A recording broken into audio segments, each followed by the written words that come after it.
we are at the same time trying to be less judgmental people, but at the same time, we cannot ignore the problems that these anti-vaccination movement people have been imposing on both the society and the government. Before I start my speech, a few definitions that I would like to tackle from the motion itself. First, what do we mean by implementing an anti-vaccination tax? Basically, in the most general of words, the tax means a contribution of one's money to either the state or the government or something like that, right? Based off of something of they buy or from their income. What do we mean by implementing anti-vaccination tax is that we would like to impose monetary taxes on these certain individuals, i.e. in this case, the parents, that it's similar to how goods and services taxes work, such as GST.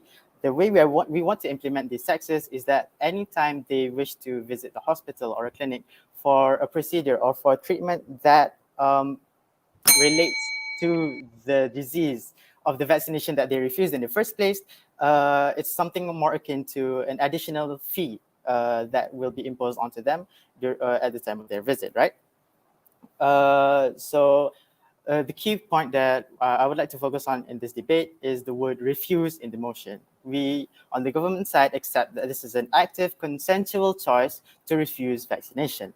Now, we can safely assume that from these anti-vaxxers that they will not have taken any vaccines at all or something to that effect, or even if they wanted to refuse some and take some, this will still be implemented because it will be on the treatments of the diseases that they refused to take the vaccination in the first place. Secondly, vaccination, right? What does it mean by refusing to vaccinate their children? We on the government side say that it is open to all sorts of vaccines, including but not exclusive to the COVID vaccines, smallpox, the BCG and rubella vaccines that we've taken from since we were very little. And this is onto their children. This is what I will get to in a bit, right? So anti-vaxxers are a movement that, worse than vocalizing a tainted ideology, are also imposing these financial burdens on the government. Well, I'll get to that in a bit, right? But how is the government's medical sector suffering? I will get to that in my points. The worst thing is these less educated people in this anti-vaccination movement, some of them are parents, and it's unfortunate that they actually have the power to cause, although indirect harm, it's still harm to their children by refusing to let their children take these vaccines in the first place, because we have to agree that these parents can make these choices for these children, especially at the stages where these children aren't old enough to make choices for their own, or they do not understand the heavy consequences that will happen lest they refuse the vaccine, right? So our stance for today is we want to protect the general welfare of the public rather than prioritizing these individual, certain selfish parents that refuse to let their children take these vaccines. By doing this, we as the government side are showing that we prioritize the majority of the society that would otherwise have to face the consequences in one way or another that these anti-vaccinators will at a certain time impose on these people, right? So how do we want to, back to my mechanism, how do we want to impose these taxes? Based on the medical records of these children, of parents who actually refuse to vaccinate them, right? So this will not include people who refuse to take vaccinations for themselves, or people who refuse or coerce other people not to take vaccinations other than children of their own. So a few burdens of proof that I would like to impose on the opposition side. Firstly, I want you to prove to us, if we do not implement these vaccination taxes, firstly, how do we solve the problem of these anti-vaxxers in the first place, who are roaming around in our society and causing so much problems? While indirect, it's still problems that we will have to face as a society later on. And secondly, how even though we want to keep treating these people who refuse to take these vaccines, how is not going to be wasting money from the government side, from the government as in the medical sectors in the long run, right? We will prove to you, firstly, how it is more, how this implementing this motion will be more beneficial to society in the long run, in the senses of awareness and a more well-rounded society and such. And secondly, we want to help cater to these financial problems in the medical sectors. for both on the government side and the public healthcare worker sides in the first place. And the last thing that I would like to add on is that assuming that these taxes will be implemented, we can safely assume that healthcare workers who have to work on these cases of these people who refuse to take the vaccine for the disease that they refuse to take the vaccine for will get a little sum of extra money for their hard work, right? So I will be moving on to my point. So my first point is by implementing this motion, we will actually help raise awareness for this society in general, and especially targeted for these anti-vaxxers in the first place. Why the parents in the first place, and why these anti-vaxxers in the first place, right? Well, firstly, because as I've already told you, these children are powerless, and it's not like they could have actually made the choice for themselves, but rather these parents are the one that are in one way or another forcing these children to do it, whether they realize it or not. We believe that this is a strong enough reason to impose these taxes on the parents in the first place, because they are aware of the choices that they are making, and they're aware of the consequences that their children will be facing on in the future. Passing down a law that targets this specific group of people, right, who are roaming around free in our society, will have a few effects on a few different phases, right? Firstly, for the anti-vaccinators, right, they will realize that they are doing something wrong, or I mean, something is not right with what they're doing, right? And I'll tell you why this is important in this in a bit, right?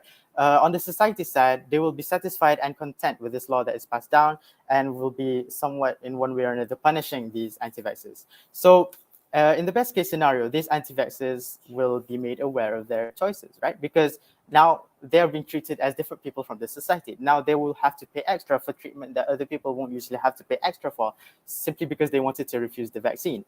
Best case scenario is that they will realize their errors and hopefully tell other people in that community that what they're doing is wrong, right? But let's say they do not, even if they do not want to vaccinate, right? But by wanting to avoid these taxes in the first place, well, I assume that either one, they will be forced to vaccinate their children. Of course, it seems like a harsh word, forced, but in the end, it works out for these people in the first place, because now we are not facing the problems that we used to. And the lastly, even in the worst case scenario, they don't want to vaccine their children, and nothing ends up changing. But this extra money will still be given to the government, these extra taxes, and it helps in everyone's side in the first place. That's all from me. I rest my case.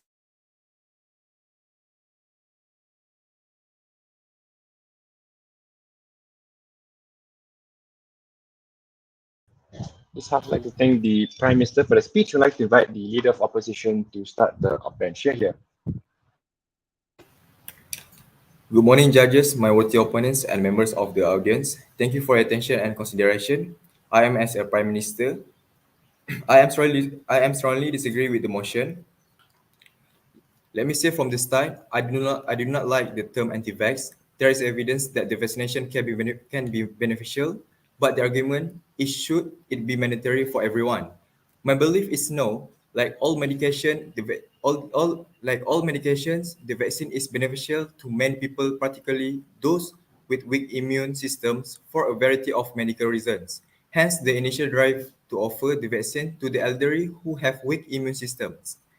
That was the initial motivation for granting release of the vaccines under emergency regulations and the granting of indemnity against possible adverse consequences to the pharmaceutical companies. If one looks at the data on the death issued by the UK Office of National Statistics, it is clear that at the height of the pandemic in 2020, it was the above 60 age group that accounted for almost 90% of the deaths, where COVID was mentioned on the death certificates. I reiterate mention, but not necessarily the cause of death. Having looked at the data for 2021, it is still the over 60s who account for the bulk of these deaths. So I can see the rationale behind the focus on the elderly for vaccination. However, the question arises as to whether or not it is wise to vaccinate the whole population. It seems natural immunity is preferable to vaccinated immunity since it provides significantly longer protection, perhaps for life. That has been the case for other diseases such as mumps, measles, chickenpox, and so on. The vaccines, particularly the Pfizer vaccine, have so far shown very limited efficacy, so that multiple vaccinations are required. In the case of Pfizer, as I understand it, we are now up to 3 doses within a year. That concerns me. But I believe we need a more holistic approach to dealing with the virus. By all means, use vaccines to protect vulnerable. However, we need to look at other approaches. One of these is natural immunity, which has served us well over the millennia. Another is a cure. I have had a I, I have had a concern for some time that this area has been neglected. Indeed, the approach thus far seems to be one of self-isolation for 2 weeks and see if you get very sick, requiring hospitalization and leading in some cases to death. Not a very good approach, in my opinion. In addition, those doctors who have claimed success in treating patients, particularly in the early stages of infection, seem to have been denigrated and sometimes cancelled in the media. They are using a variety of existing medications in achieving their success. So why not include these treatment protocols in our drive to eradicate or at least control the virus? These medications seem to be safe as they have been used for decades in the treatment for other elements. And surely a cure is preferred route in our attempts to eradicate the disease. With regard to controlling the spread of the disease, there is evidence from Israel, a country that has a high percentage of vaccinated people, that mass vaccination has increased the rate of transmission, not reduced it. This is in line with what Gerd van den Bosch has been saying for over a year. Other countries have also observed this correlation, so it seems it is the vaccinated that are the source of transmission, not the unvaccinated, a point made by van den Bosch. Remember also that vaccination has not eliminated flu viruses, rather it has encouraged mutations so that an annual vaccination is necessary. It seems the same is becoming true with COVID. In this regard, we have neither the time nor the economic resources to vaccinate the whole population every year. So we must be selective in offering help to the vulnerable. What I believe is the correct approach to the problem is a multi-pronged one, not one of mass vaccination. There is evidence to suggest we have tools at hand to achieve this. And I will reiterate that it's my belief that a cure is preferable to vaccination and the best way in an attempt to eradicate the virus. But there are other non-medical issues here. One is freedom of choice. This is another reason why I'm against mandatory vaccination. Freedom is hard won. Freedom is hard won and all too easily lost. If I do not get vaccinated, then if if the vaccines are effective, the only person I put at risk is myself, and I reserve the right to take that risk is based on my assessment for the risk. POI. Right. Sure. When you talk about freedom of choice, what allows a parent to restrict the freedom of choice for the children to live a healthy life by denying them their vaccination? We're talking about children who are restricted by their parents here.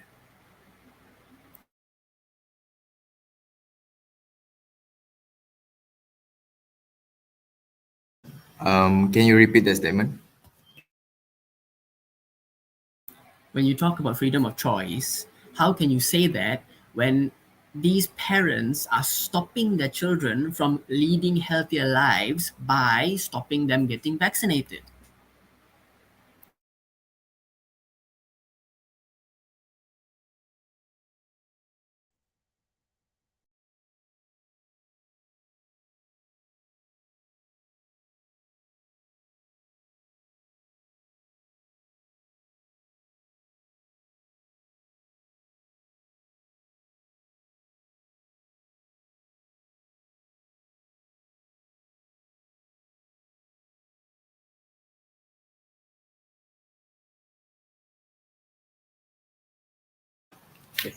I believe parents are responsible to their children. Um, On the but the choice is on them.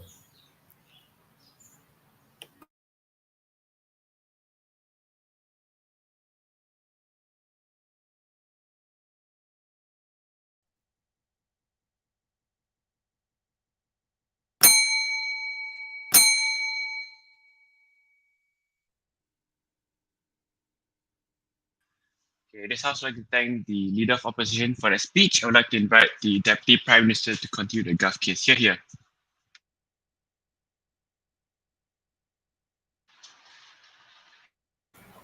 Hello, am I audible? Okay, ladies and gentlemen of the floor, when we talk about the motion here today, and I want to reiterate the motion for everybody on the floor here today, and that is this House would implement an anti-vaccination tax on parents who refuse to vaccinate their children. Now, ladies and gentlemen, what the opposition bench or what the opposition side has done here today is stray off the motion we're trying to talk about here. And what they've done is talked about how we need to find cures, how there's freedom of choice for the children, how vaccines are somewhat effective, somewhat not. They want a two-pronged approach.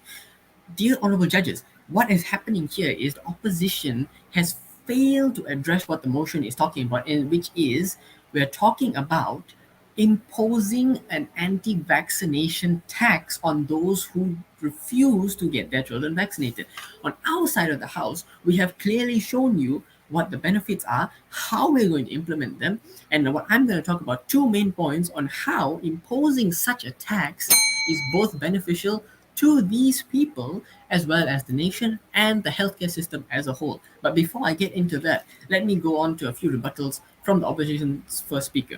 Now, firstly, they mentioned about how all medication should not be compulsory after a certain amount of period of time. They kept on bringing up examples of COVID and very, very obscure examples from other countries across the world of how data shows this and that, but they never addressed the full issue as to why imposing such an anti-vaccination tax is a bad thing, when in fact these individuals, these parents who restrict such a thing, are a burden to the healthcare system as well as infringing on the rights of a child to lead a healthier life.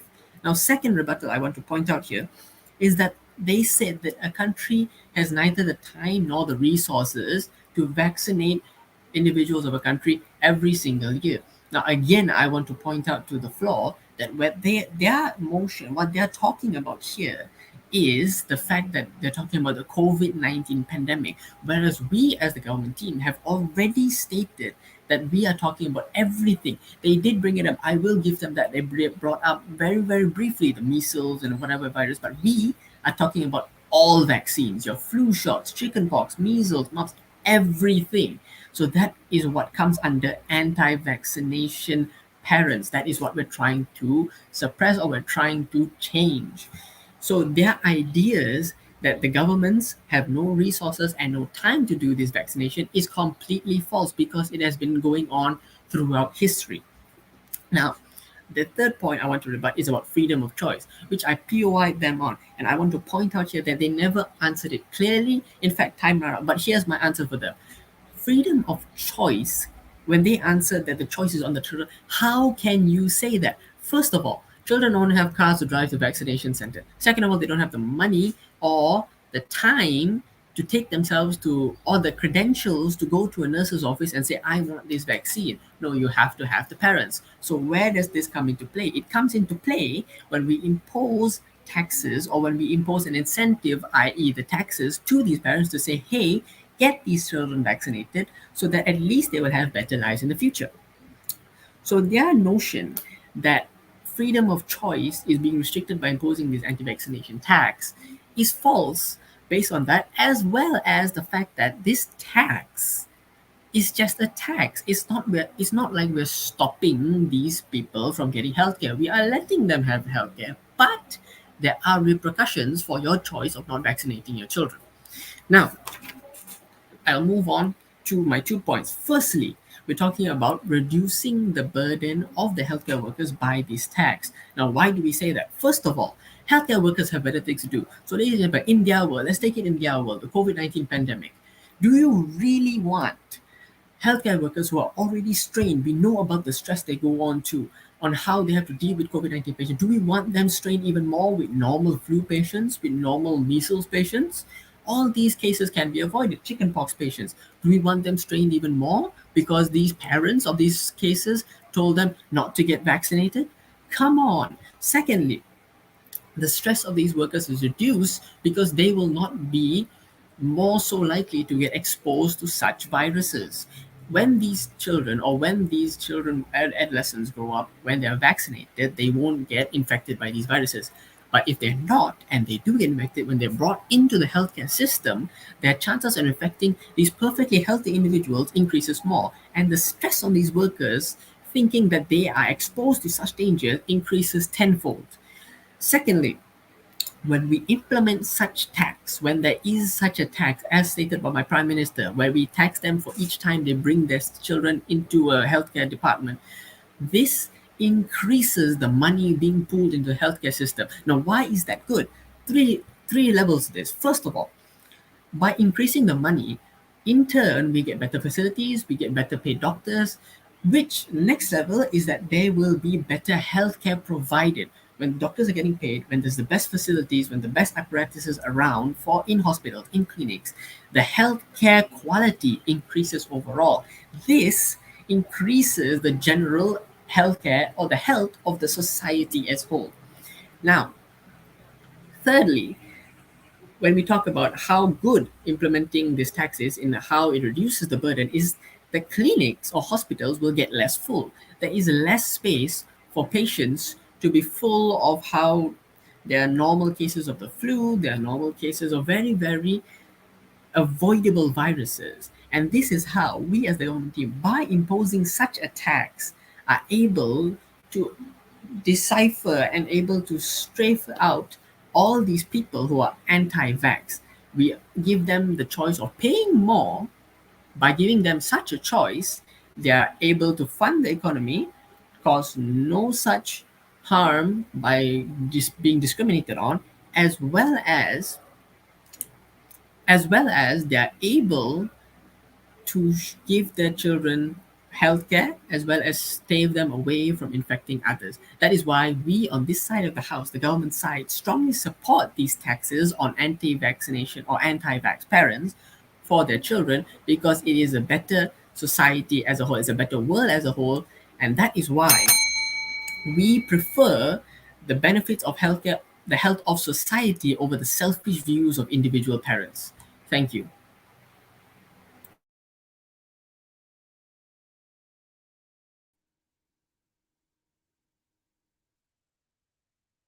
Okay, this I'd like to thank the Deputy Prime Minister for his speech. I'd like to invite the Deputy Leader of Opposition to continue the opposition bench. Here, here.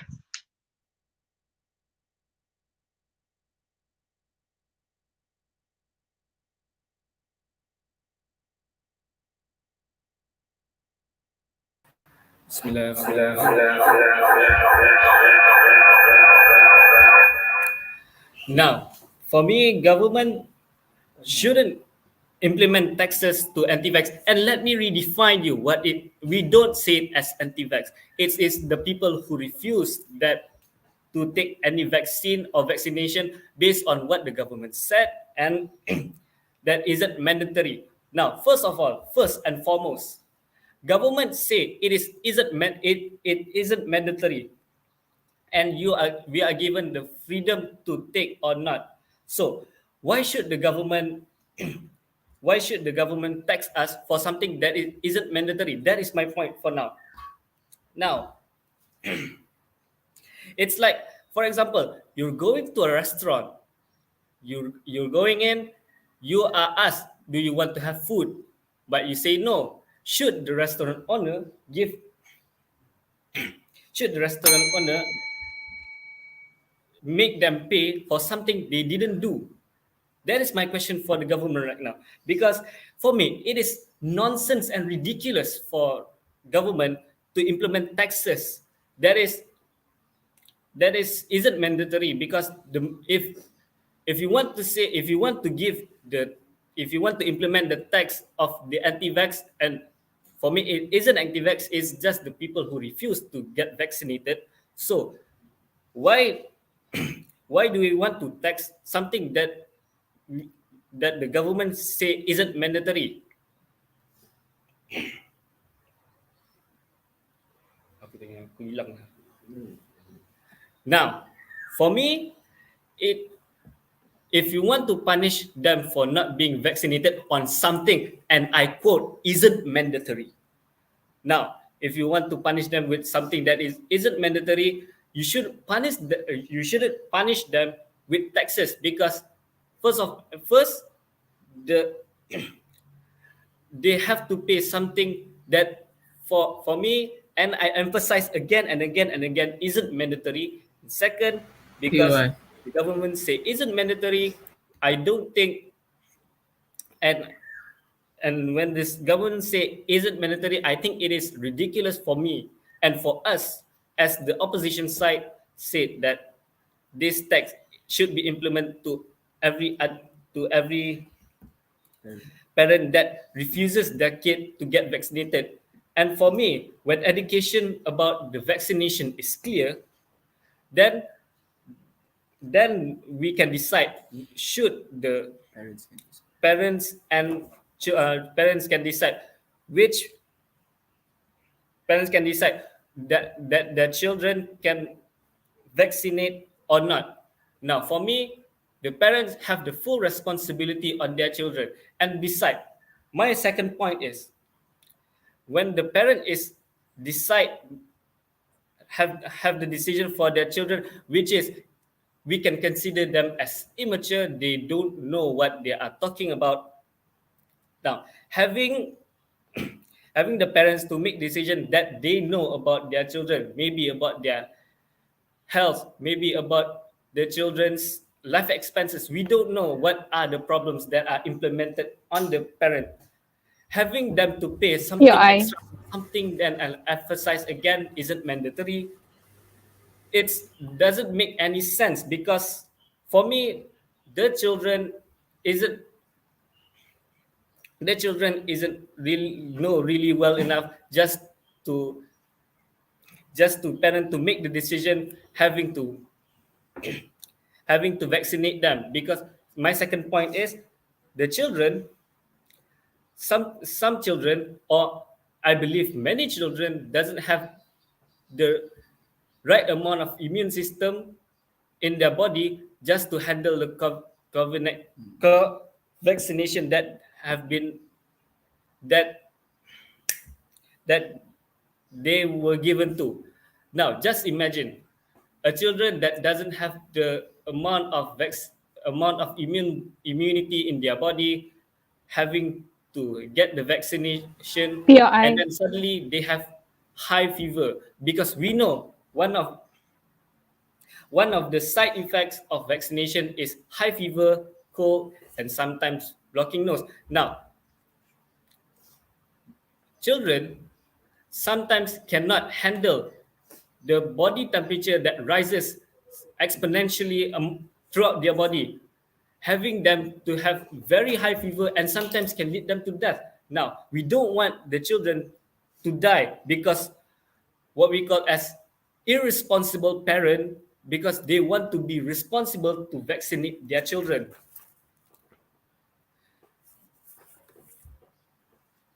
So we cannot really generalize the whole people in this country, because having something that isn't mandatory to like vaccination that can lead to some death or many deaths, I believe. So we cannot generalize everything to the whole population, including the population in the world, Malaysia, and so on and so on. Now,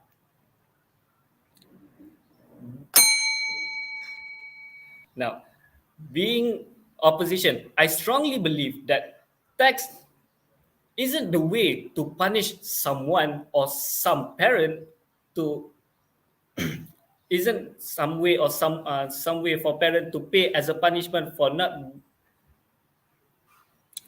not being for not taking something that isn't mandatory. And I quote again and again and again, isn't mandatory, because the government did say that the vaccination isn't mandatory, and our opposition believe because of that particular reason and the freedom of the parents' choice, and because the children cannot decide whether they should be vaccinated or not. So we strongly believe that the opposition believe that we cannot implement tax to the anti-vax, and I quote, it isn't anti-vax, it's the person who refused to vaccinated. And for me, if the children is 18 years old and above, they can decide what they want to do with their life. And I think that is the pure reason why we believe that anti-vax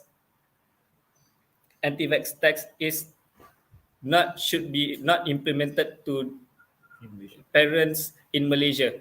And I rest my case.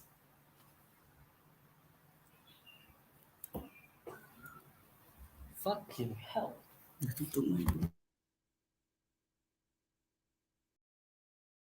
Okay, this house like to thank the Deputy Leader of Opposition. I would like to invite the government to end the government substantive speeches. Here.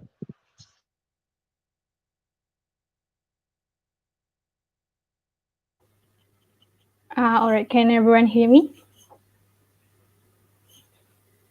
Yep, you're audible. Okay, thank you. So I'll start my speech in 3, 2, 1. Ladies and gentlemen, from the government side, we have stated to you that our aim for today is to protect the welfare of the public and not just the right of a selfish parents. And for the opposition side, we have burdened you to prove how to solve this problem of anti-vaxxers without giving them tax, without adding extra money for them when they want to pay for the medical reasons for their children, and how they're gonna achieve the immunity that we aim in our country. So I'll move on to the first clash in this debate about how First of all, not yet. For freedom of choice versus the right of their children. Ladies and gentlemen, when you say about selfish, why do you I did consider not accept parents is DPI, I'm selfish? sorry. What did you say again? All right, I'll move on. Okay, so I'm talking about the freedom of choice that are given to parents, or the right of or the awareness of their or the right of their children is that which one is better to protect. So first of all, we know that the children are way more vulnerable as compared to parents, as the opposition side has stated before. The children cannot make their own decision. The children cannot make their own decision as they don't as the what opposition said, they don't know what they're going they don't know about the decision that they're going to make. They're not mature enough to make their own decision. So this is why we implemented tax on the parents, so the parents could realize that the choice are affecting the children in the long run. So like I said just now, even if the parents get the freedom of choice, we will see the long-term effects on the rights of their children. So first of all, these children will be discriminated in the society, because we know that vaccinated people tend to discriminate these people who are unvaccinated, and these children are not unvaccinated by choice. It is because of their parents. So why do you think that the freedom of choice of the parents would surpass the right of their children, and in the end would worsen the health of their children, because they cannot receive the vaccination? And by doing this, the opposition side actually has not reached the burdens that are given by our side on how to solve the problems of the anti-vaxxers, because they are again encouraging these people to not get vaccinated. So the next clash that are happening in this debate is whether or not tax is yes, I will have. We are not encouraging anti-vaccinations, but we are saying that education is our number one priority. With education, the public can be educated. And when you're trying to tax the whole population, you're generalizing the whole population. And that is something that is not right. You can't generalize the whole population, especially in the case of healthcare. All right, but we can see right now how many educations are given on the people in the society, how vaccinations, how informations about vaccinations are even given in school and to the parents so that they will get vaccinated. But do that encourage people to get vaccinated? Do you think that that did not even affect the parents because of they believe more on the media social, and they believe not accepted, because they believe more. They stand on their belief that it's better not to not get vaccinated. So that is why we implement the tax, so that they will be encouraged to get vaccinated. So is tax the correct way to is tax the correct way to encourage people to get vaccinated? So first of all, as what my prime minister has said, tax will bring awareness to these people. Tax will help find healthcare workers. Ladies and gentlemen, when these unvaccinated people get into hospital to get a treatment for the disease that they did not take vaccines for, these healthcare workers are gonna take extra precaution. They're gonna have to work extra because of the precaution that needs to be taken to not let them to get the disease too. Like they need to have extra PPE. They need to isolate themselves if they get quarantined. So that is why we tax these parents, so that they can fund for the healthcare workers, and in the end, these healthcare workers would not be burdened by this. Would not be burdened by these people who choose not to be vaccinated. Choose not to be vaccinated. So the next is also talk about how children cannot decide for themselves whether or not they are suitable to get a vaccine, because babies are not suitable to get a vaccine. But ladies and gentlemen, I believe that the opposition side are also vaccinated as a baby. I myself is vaccinated as a baby, and look how we got here today. We are healthy, and we even get to we are healthy, and we did not even have the side effects as what the opposition has tried to say. Yes. We're talking about generalizing the whole population. The opposition isn't against vaccinations. We strongly agree that vaccinations are great for humanity. But the thing is, when you generalize the whole population, when you're saying that you need to take it, but the thing is, some people are not suitable. Some of these children's, their blood types and so forth are not suitable. So you can't impose this tax in my generally prime on minister's everyone. speech, in my prime minister's speech, he already stated that we are catering this tax to those people, these unvaccinated, these people who refuse to, because they cannot, but because they wouldn't take the vaccine, because these people are actually eligible for vaccine, but they refuse to take these vaccines because they believe because of whatever reasons, but they refuse to take this vaccine even if they're eligible for this.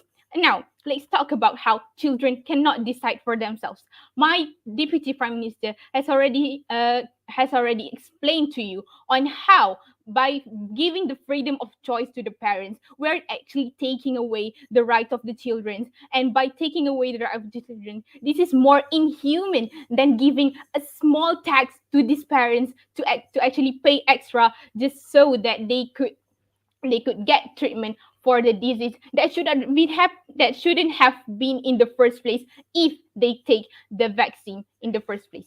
So by that, I would say that even if the opposition achieve the freedom of choice, even if the opposition prefers hate the generalization, we as the government side still win this debate. So with that, I raise my case.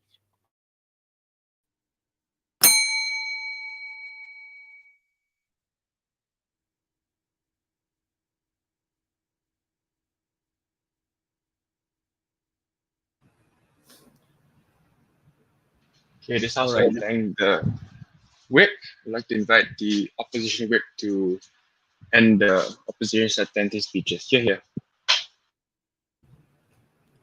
All right, before getting into my rebuttals, I would like to state that we are not against vaccinations. We believe that vaccinations are a cure, are beneficial towards humanity. But the thing is, we are talking about mandatory vaccinations. We are talking about taxing the general population. And we believe that that is immoral. First of all, the government team has stated that if this tax is not imposed, the healthcare will be burdened by cases that could be avoided. Well, this is true, but you can see right now the model that our country is going for. We don't have taxes for those who didn't get the vaccine, but our healthcare right now is not as burdened as as burdened as you are stating. We are not seeing those cases because before getting into what the government has said, I need to reiterate something that has not been mentioned, which is herd immunity. Herd immunity is when 80% of the general population has their vaccine. And the thing is, when we talked about education and education allowing parents and the general population to make the right decision, herd immunity will happen.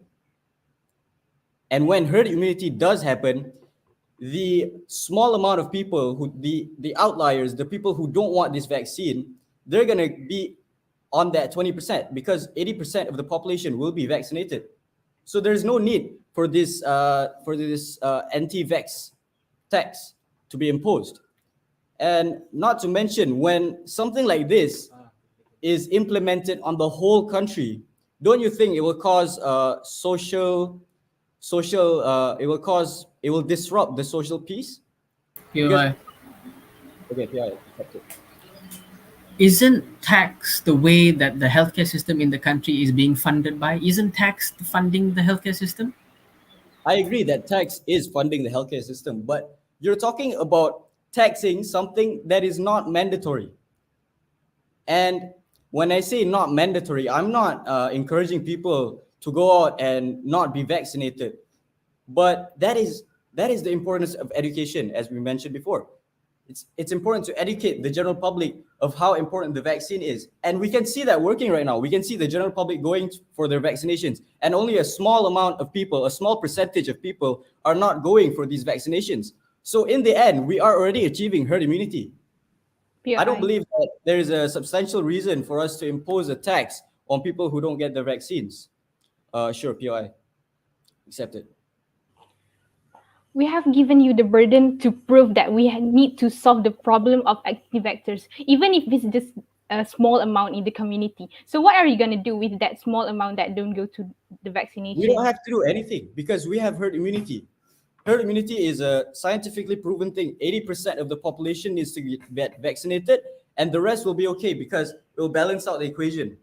So there's no need to specifically impose a tax on these anti-vaxxers because as we believe, as the opposition believes that education is the number one priority. You can educate people on whether or not to get the vaccine and it is their choice to get it. And as you can see in our country, in our own country, we can see that what the government has done, what the government has publicized and informed the public via media, via television, via social media, and so forth about the importance of vaccine, and it is working. We don't need a specific law, a specific tax to be imposed on these anti-vaxxers because we have herd immunity. And going back to what the government has stated about children, freedom of choice, but the choice is on the parents. So technically, it's not the children's choice. Am I right? But the thing is, when you are a parent, you are responsible for your child. You are responsible for the decisions of your child. So as a parent, you need to get educated, and that goes back to our main point, which is education. You need to get educated about your choice on whether or not to vaccinate your child. And that's what the opposition strongly believes. With that, I rest my case. Thank you.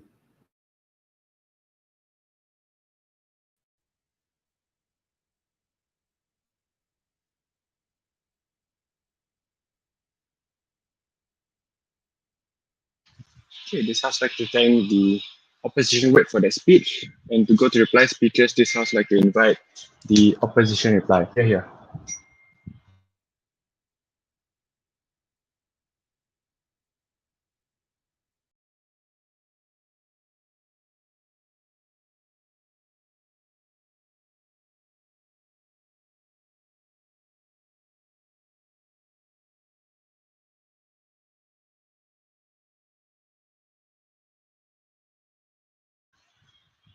Hi, who's doing up reply? Opposition reply. Opposition reply. Okay. Yeah. All right. So basically, we're gonna sum up all the points made by. Sorry. A reply speech is done by the first or second speaker. Um, yeah, so it has to be done by first or second speaker.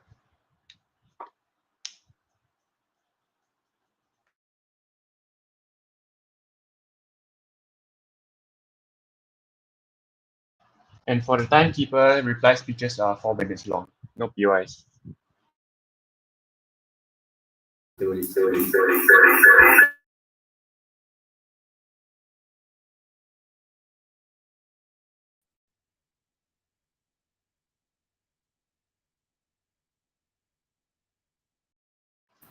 Four To minutes, yeah, summarize, not five.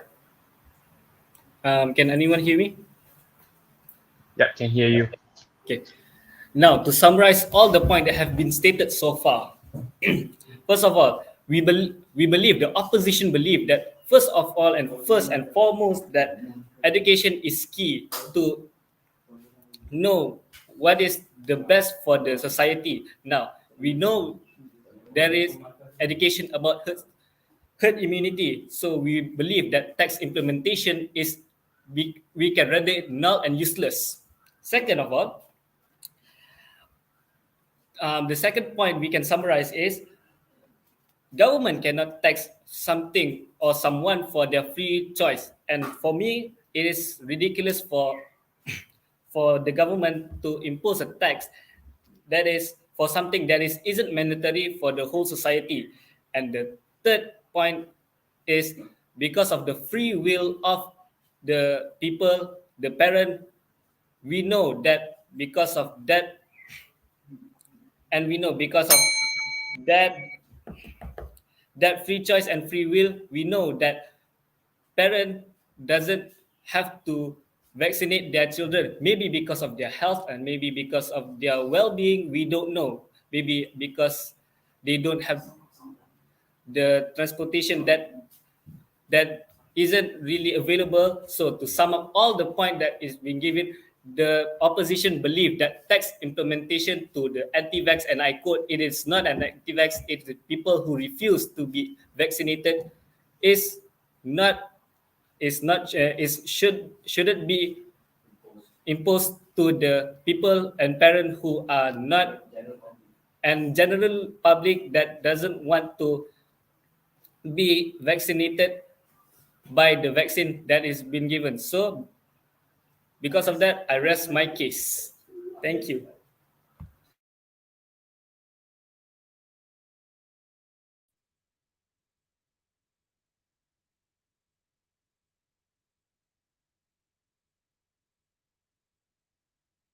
Okay, this house like to time the opposition reply for a speech, and to conclude all the speeches, this house would like to invite the government reply. Here. Thank you. Am I audible? Yeah. Yes. Okay, thank you.